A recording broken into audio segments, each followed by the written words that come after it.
सूरह आल इमरान से आयत नंबर 18 की तिलावत की है। दुआ है अल्लाह रब्बुल आलमीन हमें इस आयत मुबारका का माना मफ़हूम समझ कर अमल की तौफ़ीक अता फ़रमाए।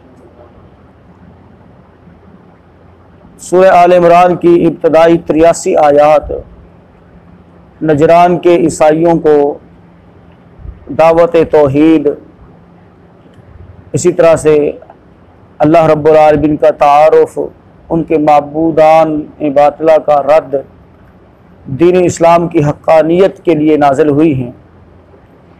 और दीन इस्लाम की सबसे बड़ी असास जो है वो तौहीद है। वो क्या है? तौहीद। तो आज का जो हमारा सबक है इसमें अल्लाह रब्बुल आलमीन ने उनको तौहीद सिखाई है, तौहीद के बारे में आगाह किया है कि तौहीद क्या है।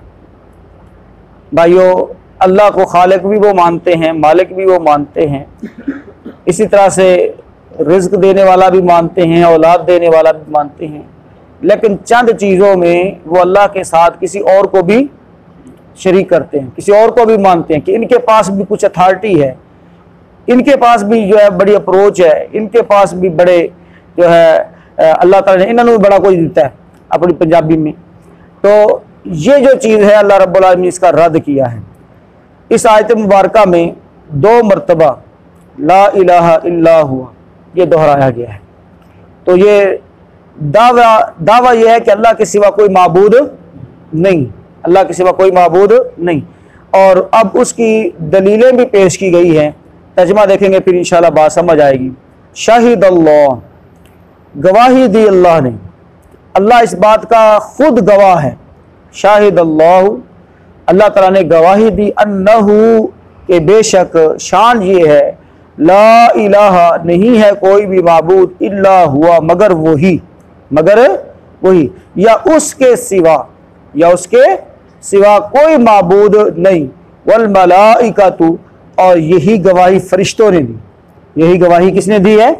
फरिश्तों ने दिया है। फरिश्ते अल्लाह की नौरानी मखलूक हैं, इन पर ईमान लाना हम सब पर वाजिब है।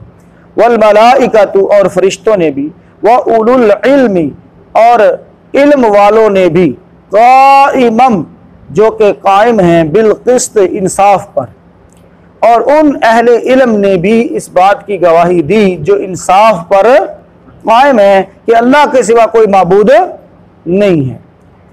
ला इलाहा नहीं है कोई माबूद इल्ला हुआ मगर वही, या उसके सिवा, अल अजीज़ वो सब पर गालिब, अल हकीम और कमाल हिकमत वाला है, सब पर गालिब और कमाल हिकमत वाला है। तवज्जो रखें भाई।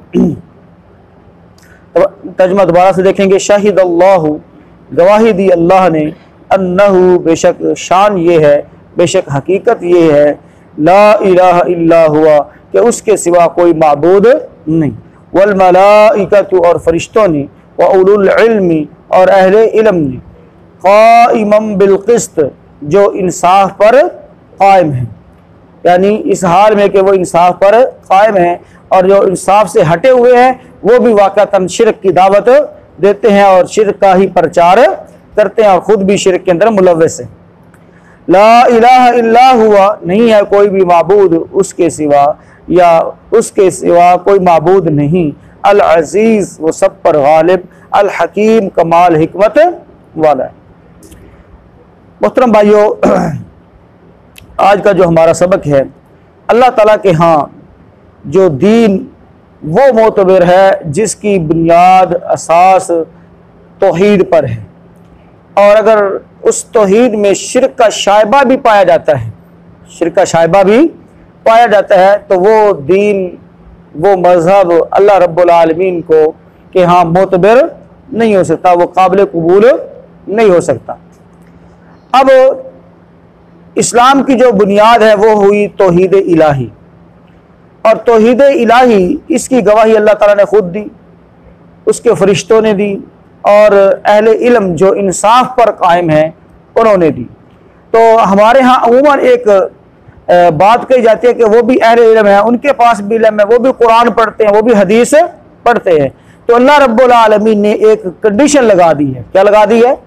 कंडीशन लगा दी है, एक समझो कि हद कायम कर दी है कि अहले इल्म जिसके पास मोहतरम भाइयों मालूमात का एक बहुत बड़ा ज़ख़ीरा हो, उसके हक होने पर, यानी उसका हक होना ये ज़रूरी नहीं, बल्कि हक पर वो होगा जो इंसाफ पर, जो अफरात व तफरीद से बचा हुआ होगा और उस चीज़ को लेकर खड़ा होगा जो चीज़ वाक़अतन क्या है, हक है, इंसाफ है, जो अल्लाह रब्बुल आलमीन की तौहीद को वाज़े करती है। अगरचे उसके पास कितना ही इल्म क्यों ना हो, वो इंसाफ पर कायम नहीं है, हटा हुआ है, अफरात व तफरीद का शिकार है। बहुत सारे ऐसे लोग, बड़ा बड़ा नाम है उनका, अपने नाम के साथ बड़े बड़े अल्लामा लिखवाते हैं, लेकिन इंसाफ से किस तरह से हट जाते हैं। मैं एक छोटी सी मिसाल देकर बात आपको आगे जिक्र करता हूँ। मुहतरम भाइयों, एक बहुत बड़ा नाम है ख़ासकर पाकिस्तान के अंदर, और इसी तरह से एक फ़िरक़े के यहाँ बहुत बड़ा एक नाम है, अल्लामा से कम नाम लिखवाया ही नहीं जाता, ठीक है, बल्कि शेखुल इस्लाम, उसको लक़ब क्या दिया हुआ है, शेखुल इस्लाम। अब इंसाफ पर कायम किस तरह से नहीं रहते। प्यारे पैगम्बर जनाब मोहम्मद रसूलुल्लाह सल्लल्लाहु अलैहि वसल्लम की अजीम सुन्नतें हैं। नमाज के अंदर अल्लाह के नबी सल्लल्लाहु अलैहि वसल्लम का अजीम जो तरीक़ा है, उस तरीक़े के मुतालिक मुकम्मल तौर पर एग्री करता है। क्या करता है, मुकम्मल तौर पर एग्री करता है कि ये भी हक है, ये भी बात ठीक है, ये भी ठीक है, हदीस में भी आया है, रसूलुल्लाह सल्लल्लाहु अलैहि वसल्लम ने की है। इसी तरह से हदीस बुखारी शरीफ में है, इसी तरह से मुस्लिम शरीफ में, सब के नाम लेता है, हत्ता के पीर अब्दुल कादिर जिलानी अलैहि रहमा, उनका भी नाम लेता है कि वो भी रफ़ुल यदैन करते थे, आमीन करते थे। सारा कुछ करने के बाद कहता है कि मैं ये काम क्यों नहीं करता, इसलिए कि मैं हनफी हूँ, इसलिए कि मैं क्या हूँ, हनफी हूँ। और मैंने सैकड़ों अहादीस जो है वो तर्क रफ़ुल यदैन के ऊपर लिखी, सैकड़ों अहादीस तर्क रफ़ुल यदैन पर लिखी हैं। अब अंदाज़ा करें, यानी सब कुछ तस्लीम करने के बाद आकर डंडी कहाँ से मार रहे हैं, इंसाफ से कैसे हट रहे हैं कि हम क्या हैं, हनफी। भाई अल्लाह रब्बुल आलमीन ने हमें हनफी, शाफी, मालकी, देवबंदी, बरेलवी, दीगर फ़िरक़ों के अंदर बंटने का हुक्म दिया है। अगर बंटने या जब ये दीन आया था उस वक़्त अगर ये फ़िरक़े नहीं थे, तो भाइयों आज इन फ़िरक़ों के बनाने की कोई ज़रूरत है। इन चीज़ों से बचना मुहतरम भाइयों बड़ा ज़रूरी है। तो ये चीज़ें हमें इंसाफ से क्या कर देती हैं, पीछे कर देती हैं। जब बंदा इंसाफ को छोड़ता है तो बस गई, उसकी सारी जो दीन की अमानत है वो तबाह हो जाती है। क्यों, तौहीद ख़त्म हो गई। इसी तरह से रिसालत पर ईमान का मामला गड़बड़ हो गया, और जो असल थी उससे बंदा क्या हो गया, हट गया। तो ये है एक मिसाल दी है, और इस तरह की कई मिसालें हैं मोहतरम भाइयों, हैं जी, कई मिसालें हैं। अल्लाह रब्बुल आलमीन ने अपनी ज़ात के एतबार से, अपनी बात के एतबार से अल्लाह रब्बुल आलमीन ने वाज़े हमारे ऊपर किया है। लेकिन कितने बड़े बड़े नाम हैं जो अल्लाह की ज़ात के बारे में मुतरद्दिद हैं। मैं अब नाम लेना शुरू कर दूँ तो दर्जनों के हिसाब से जिनके नाम हैं वो क्या कहते हैं, कहते हैं कि अल्लाह और उसकी मखलूक, हाँ जी, एक ही चीज़ है। आसमान पर यानी अर्श पर हो तो अल्लाह है, ज़मीन पर हो तो इंसान के अंदर ही है। समझ आई बात की, हर चीज़ में अल्लाह रब्बुल आलमीन की ज़ात को, यानी अकीदा वहदतुल वजूद, और बड़े बड़े नाम। और इस तरह से इंसाफ से हटना, सर सैयद अहमद खान का बड़ा नाम है, बहुत बड़ा नाम है मुहतरम भाइयों। लेकिन इंसाफ से कैसे हट गए कि हदीस में उन्होंने इस्तिग़फ़ाफ़ किया, हदीस को तस्लीम ही नहीं किया, या उस हदीस को तस्लीम किया जो हदीस उनके नज़रिए के मुताबिक मैच करती थी, और उसके अलावा बाकी सबको छोड़ दिया, बाकी सबको छोड़ दिया। तो ये अल्लाह रब्बुल आलमीन ने कंडीशन लगाई है कि अहले हक वो हैं जो इंसाफ पर क्या हैं, कायम हैं, और वाक़अतन हकीकी इल्म वाले भी वो हैं। और यहाँ पर एक और चीज़ भी अल्लाह ताला ने इल्म वालों की फजीलत बयान की है, माल वालों की फजीलत बयान नहीं की। समझ आई बात की, किसकी फजीलत बयान की गई है, इल्म वालों की। तो भाइयों हमें चाहिए कि जो रास्ता हमने अपनाया है ये इल्म वाला रास्ता है, इंशाअल्लाह इस रास्ते पर हमने मरते दम तक इंशाअल्लाह कायम रहना है। सीखने का जो मरहला है भाइयों, बंदा जब सीखता है तो वही वो है उस स्टेज पर पहुंचता है। तो ये अल्लाह ताला का खास फजल है। इसके बाद मोहतरम भाइयों, हमारा आज का जो सबक है इसके अंदर ला इलाहा इल्लल्लाह ये जो जुमला है ये 2 मरतबा आया है। तो मैं चाहता हूं कि इसकी फजीलत को भी बयान किया जाए।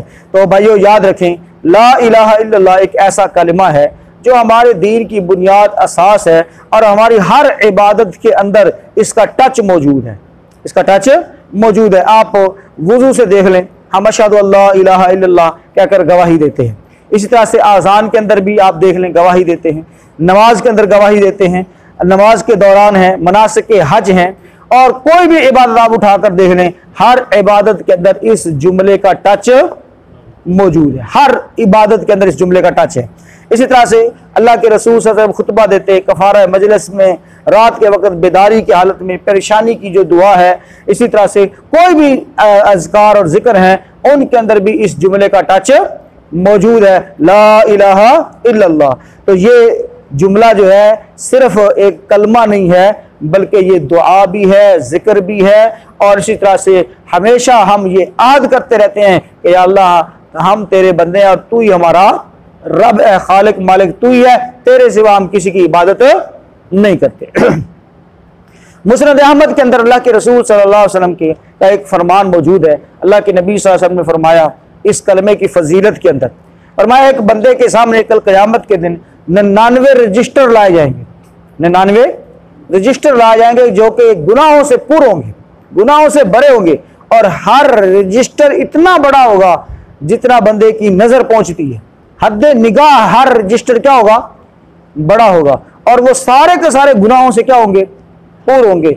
और उन रजिस्टरों को उठाकर तराजू के एक पलड़े में रखा जाएगा, और दूसरे पलड़े के अंदर अल्लाह रब्बुल आलमीन उसके नाम आमाल से एक पर्ची, एक बिताका, उर्दू के अंदर एक कार्ड है जी, वो निकाल कर दूसरे पलड़े के अंदर रखेगा, और उस कार्ड के ऊपर जुमला जो दर्ज होगा वो यही होगा, ला इलाहा इल्लल्लाह, ला इलाहा इल्लल्लाह। तो ये जुमला उस कार्ड के ऊपर दर्ज होगा। रसूलुल्लाह सल्लल्लाहु अलैहि वसल्लम ने फरमाया कि अल्लाह रब्बुल आलमीन का ये ख़ास फजल होगा कि इस कलमे की ये ताकत और इसकी ये अहमियत है कि जिस पलड़े के अंदर ये ला इलाहा इल्लल्लाह कार्ड वाला जो है कार्ड मौजूद होगा जुमले वाला, वो पलड़ा भारी हो जाएगा और वो 99 रजिस्टर क्या हो जाएंगे, हल्के हो जाएंगे। अब यहाँ पर समझने वाली बात है वो ये कि ला इलाहा इल्लल्लाह सिद्क़म मिनल क़ल्ब, सच्चे दिल से होना चाहिए। किससे होना चाहिए, सच्चे दिल से होना चाहिए। अब एक बंदा ये ना कहे कि भाई चलो ठीक है मैं भैड़े काम माड़े काम कर देना, चूंकि मैं तो ला इलाहा इल्लल्लाह पढ़ लिया, हुण एक ला इलाहा इल्लल्लाह मैंने छिड़ा लेना, नहीं भाई, सिद्क़म मिनल क़ल्ब, सच्चे दिल से वो ला इलाहा इल्लल्लाह पढ़े और गुनाहों से बचने की भी कोशिश करे, हलाल को हलाल समझे, हराम को हराम समझे। इंसान होने के नाते कोई कमी कुताई जो हो गई वो इंशाअल्लाह अल्लाह ताला मुआफ़ फरमा देगा। तो ला इलाहा इल्लल्लाह मुस्नद अहमद की एक और रिवायत में रसूलुल्लाह सल्लल्लाहु अलैहि वसल्लम ने फरमाया कि अगर सातों आसमानों को और सातों ज़मीनों को एक पलड़े में रखा जाए, एक पलड़े में रखा जाए, सारी मखलूकात को एक पलड़े में रखा जाए और दूसरे पलड़े में सिर्फ ला इलाहा इल्लल्लाह को रखा जाए, तो फरमाया ला इलाहा इल्लल्लाह का पलड़ा भारी होगा, ला इलाहा इल्लल्लाह का पलड़ा क्या होगा, भारी होगा।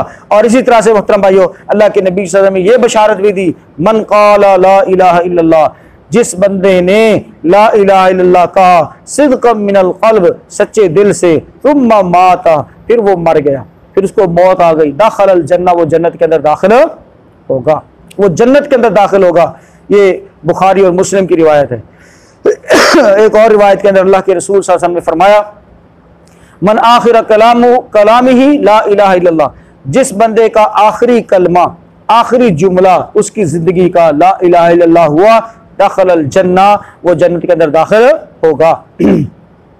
और इसी तरह से अल्लाह के नबी सल्लल्लाहु अलैहि वसल्लम ने यह तलकीन भी की कि अपने फौत होने वाले यानी करीबुल मर्ग जो लोग हैं उनको भी ला इलाहा इल्लल्लाह की तलकीन किया करो, उनको कलमा पढ़वाया करो। लेकिन हम फिर हक से, इंसाफ से हट गए, हमने मरने के बाद चरपाई उठाकर चलते हुए ला इलाहा इल्लल्लाह की जलियां डालना शुरू कर दी।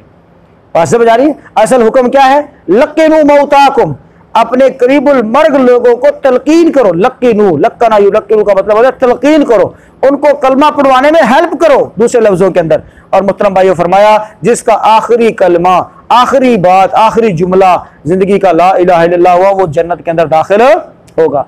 अब यहाँ पर एक और बात सोचने की है कि ये जो ला इलाहा इल्लल्लाह आखिरी कलमा हुआ, उसके सारे गुनाह शुनाह जो भी उसने किए थे, अब वो किधर गए? आखिरी वक्त में उसने कलमा पढ़ लिया तो वो जन्नत के अंदर दाखिल होगा। हाँ मोहतरम भाइयों, ये जो मुकाम है ना, ये मुकाम आखिरी जो वक्त है इंसान की जिंदगी का, ये एक जंग होती है। क्या होती है? जंग होती है। शैतान अपने सारे लाव लश्कर के साथ उसकी ये मिलकर कोशिश ये होती है कि आखिरी वक्त तक भी इंसान को ना छोड़े, आखिरी वक्त तक भी वो इंसान को छोड़ता नहीं है। तो अल्लाह के रसूल सल्लल्लाहु अलैहि वसल्लम ने हमें यह तलकीन फरमाई है कि तुम अपने भाई के हेल्पर बन जाओ, उसकी मदद करो, उसको ला इलाहा इल्लल्लाह पढ़वाओ, उसको तलकीन करो, ताकि ये तुम्हारा भाई इस वक्त जो शैतान के साथ जंग में मसरूफ है, ये कलमा पढ़ के वो जंग जीत जाए। तो भाइयों, जब वो कलमा पढ़ लेता है और हमारी तलकीन से पढ़ लेता है, हमारी हेल्प से पढ़ लेता है, तो गोया उसने शैतान से जंग जीत ली है। तो जब शैतान से जंग जीत ली तो उसका तो मुकाम होना चाहिए जन्नत। बात समझ आ रही है? तो इस एतबार से भाइयों, हमने अपने मरने वालों को, करीबुल मर्ग लोगों को तलकीन करनी है।